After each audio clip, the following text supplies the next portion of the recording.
Sa 20 ampere circuit breaker, ilan kaya ang outlet na pwede natin i-install para dito? Meron tayong computation para malaman natin yan. Sa 20 ampere circuit breaker, gumamit tayo dito ng wire na size na 3.5 mm squared or number 12. So ito yung wire natin na ginagamit para dito sa 20 ampere circuit breaker. So sa 20 ampere circuit breaker, kailangan natin na gamitin dito na maximum load ay 80% lang.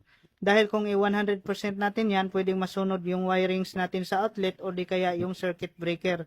Kaya mas maganda talaga na 80% lang para safety yung wirings natin at siyempre efficient mag-trip off yung circuit breaker. So 20 ampere times 80% equals 16 ampere. So ito na yon ang maximum load natin para dito sa 20 ampere. So according sa Philippine Electrical Code, per outlet ay kailangan natin dito ng 180 volt amperes. So ito yung kailangan natin sa per outlet. So ngayon para makuha natin kung ilang outlet ang pwede natin install dito sa 20 amperes, so gumamit tayo dito ng formula na P equals B times I, or ibig sabihin ng P power, B voltage, at ang I naman ay current or amps. So dito i-times lang natin dito ang voltage at current. So ang voltage yan yung supply natin sa bahay na 220 volts. Ang current naman ay ito yung maximum load na 16 ampere para dito sa 20 ampere. So 16 ampere times natin yan sa 220 volts equals 3,520 volt ampere or watts. So ito na yun ang maximum load na wattage para dito sa 20 ampere circuit breaker.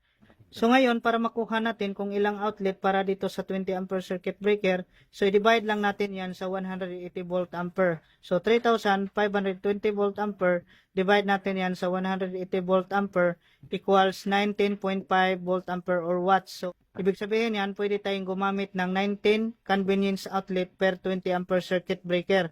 So ito na yon ang maximum outlet na tugang para dito sa 20 ampere circuit breaker.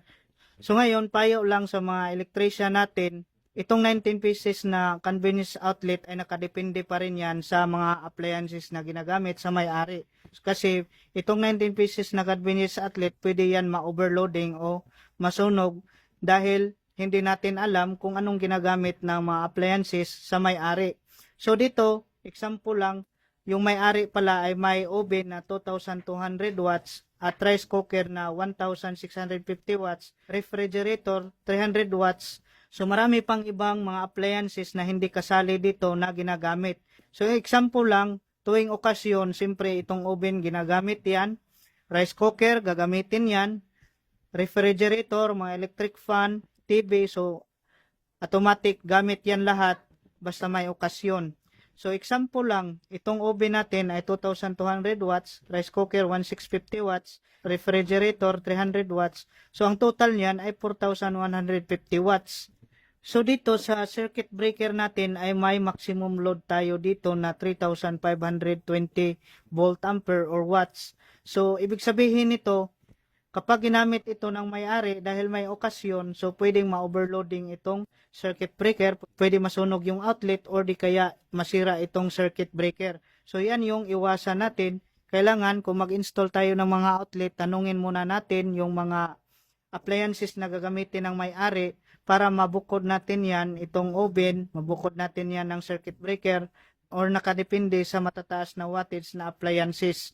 Ngayon, para safety yung wirings natin para sa outlet, so kailangan talaga alam natin kung anong mga appliances na gagamitin sa may-ari para safety yung wirings natin at siyempre safety na rin sa may-ari.